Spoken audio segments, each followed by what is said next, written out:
Patologi Klinik Indonesia selalu siap sedia melayani kesehatan di kota dan desa-desa. PDS Patologi Klinik Indonesia, kebanggaan kita. Siap tampil melayani. Kalau kita itu melihat virus corona itu sebetulnya kan memberikan gejala yang mirip dengan virus yang lain ya.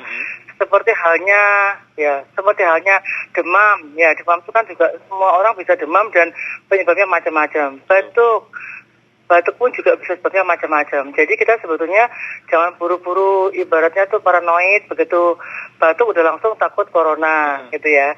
Jadi sebetulnya kalau kita melihat dari gejala yang ada tadi, maka sebaiknya periksanya yang sederhana dulu. Ya, tentunya ke dokter ya, dan sebetulnya yang sederhana dulu aja. Demamnya udah berapa hari sih gitu. Periksanya ya yang sederhana itu biasanya namanya pemeriksaan lab darah lengkap atau CBC complete blood count. Kita bisa lihat bagaimana hatinya, bagaimana sel darah putihnya atau leukositnya. Ya biasanya tuh leukositnya mungkin agak rendah kalau virus. Bagaimana hitung jenisnya gitu. Jadi trombositnya, kadang-kadang gejala semua tuh memang mirip seperti demam berdarah, seperti halnya yang di Singapura itu. Iya. Mirip. Nah, jadi setelah kita lihat itu, oh ini ada kecenderungan ada sesuatu nih gitu. Kemungkinan biasanya dokter akan melihat pemeriksaan yang lain. Tapi kalau memang dari wawancara itu ternyata pasien ada riwayat gitu, misalnya terkontak dari negeri tempat-tempat yang ada kasus, atau misalnya dari tempat-tempat yang sekarang sedang ramai terjangkit itu, nah maka biasanya nanti akan ada pembagian artinya ada tindakan yang harus dilakukan. Jadi kalau kedugaannya ini ada pembagian 3 hal, yaitu yang namanya orang dalam pemantauan ODP, ada pasien dalam pengawasan, ada orang dengan risiko rendah ataupun risiko tinggi. Itu ada algoritmnya. Apakah nanti kita akan lakukan swab ataukah hanya berhenti sampai dari keluhan itu maka cukup diisolasi saja misalnya itu. Tapi kalau dari kami, dari patologi klinik yang sekarang sedang marak adalah pemeriksaan yang paling bisa dipercaya untuk menentukan betul itu corona. Pemeriksaannya namanya PCR. Itu adalah menentukan DNA atau RNA dari virus tersebut, dari virus corona tadi, RNA-nya yang diperiksa. Baik. Molekuler namanya. PCR itu ya? Nah, ya PCR. Nah, padahal sekarang kan sedang rame tuh yang kabarnya akan ada pemeriksaan rapid test. Betul. Nah, rapid test itu sebetulnya ada 2 macam. Ada rapid test untuk menegakkan apakah ini menentukan deteksinya antigen atau antibodi. Jadi treatmentnya memang berbeda-beda gitu dok ya? Betul. Tapi sebetulnya kalau kita mau lihat dari tingkat kepercayaannya, yang paling bisa dipercaya itu kalau pemeriksaan yang namanya kultur atau biakan. Kalau kulturnya positif berarti benar nih, positif ada patogennya ataukah virus ataukah bakteri. Tapi kalau misalnya nggak bisa kultur, oke, ke bawahnya lagi apa? Molekuler tadi PCR. PCR nggak bisa karena terlalu membutuhkan peralatan yang canggih. Kemudian ada ahli pengalaman yang lebih rendah lagi antigen, lebih rendah lagi antibodi. Jadi antibodi sebenarnya yang paling rendah gitu. Tetapi memang paling mudah didapatkan dan bisa lewat darah. Beda dengan yang sebelumnya, yang PCR maupun antigen tadi untuk COVID-19 ini, itu harus lewat swab dari tenggorokan dan dari mulut. Baik, Dokter Aryati. Untuk rapid test sendiri yang dilakukan oleh pemerintah ini, kita kan menunggu alat-alatnya juga ya, Prof. Aryati? Ya. Langkah itu sudah termasuk tepat juga ya? Nah, begini, kalau saya boleh memberikan advice, sebetulnya itu rapid test itu, yang tadi yang akan beredar, tampaknya itu rapid test yang untuk deteksi antibodi.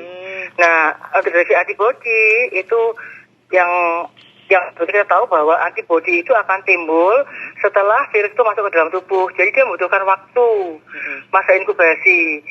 Ya, dan di samping itu kita tahu bahwa yang namanya penyakit COVID-19 ini kan penyebabnya namanya virusnya SARS-CoV-2.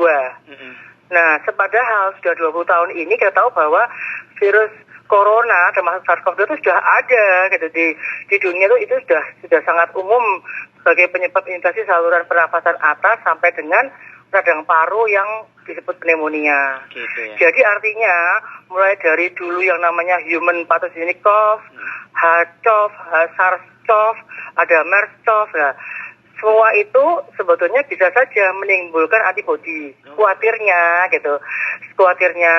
apabila masih ada sisa antibodi yang dapat terdeteksi, itu takutkan bisa terdeteksi sebagai positif. Jadi saran dari kami, dari patologi klinik, apabila kita mendapatkan hasil yang positif, sebetulnya apakah itu betul positif, ataukah itu positif karena masa lalu, maka kalau ada hasil positif itu, saran kami itu harus dilakukan lanjutan, yaitu pemeriksaan PCR, tentu harus dilakukan swab dari tenggorokan. Nah, kemudian kalau hasil negatif, itu pun juga tidak menyingkirkan bahwa dia bisa saja masih belum terbentuk antibodi, padahal sesungguhnya mungkin bisa aja dia tuh sakit, artinya tuh dia terinfeksi saat itu karena pembentukan antibodi yang membutuhkan waktu, maka waktu diperiksa bisa saja hasilnya seolah negatif, yang namanya false negatif atau negatif palsu. Jadi itu bisa terjadi belum terbentuk antibodi sehingga bisa false negatif tadi. Jadi kalau sampai hasilnya negatif, sebetulnya ada bahayanya karena bisa saja dia itu positif berpotensi menularkan ke yang lain tapi masih belum terdeteksi dengan antibodi tadi. Berarti memang jadi saran kami dilakukan pengambilan lagi, pemeriksaan darah lagi 7-10 hari kemudian. Berarti ini swab memang harus tetap dilakukan ya untuk yang sudah mungkin positif terjangkit corona. Betul, Mas Wahyu. Baik. Jadi sebetulnya untuk diagnosis pastinya memang kita melakukan swab dengan metode PCR tadi yang melihat RNA dari virus COVID-19 atau SARS-CoV-2 tadi itu. Berarti prosesnya juga semakin panjang ya dok, otomatis?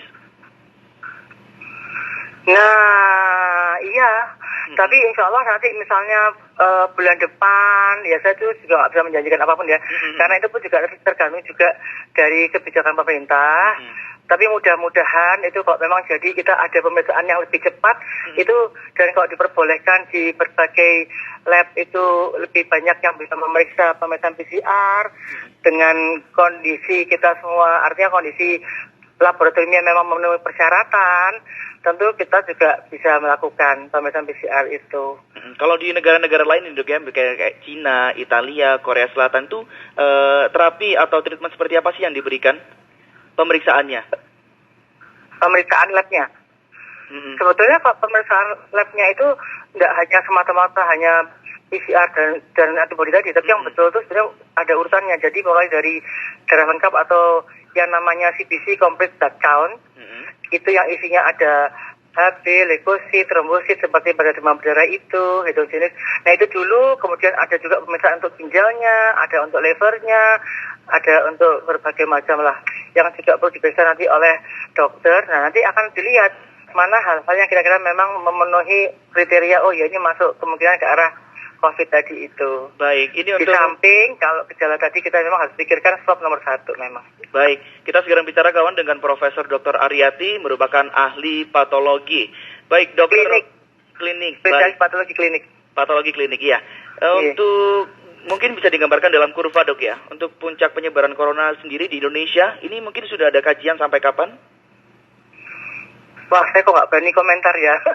Yang jelas kalau kita melihat deret ukur yang 1 orang menularkan ke 5 orang menjadi berapa, itu kayaknya kok serem sekali ya. Artinya sebetulnya kita kalau memang mau juga jangan terlalu panik berlebihan. Artinya sebetulnya kita tadi melakukan tindakan pencegahan seperti yang diajarkan Pak Jokowi itu.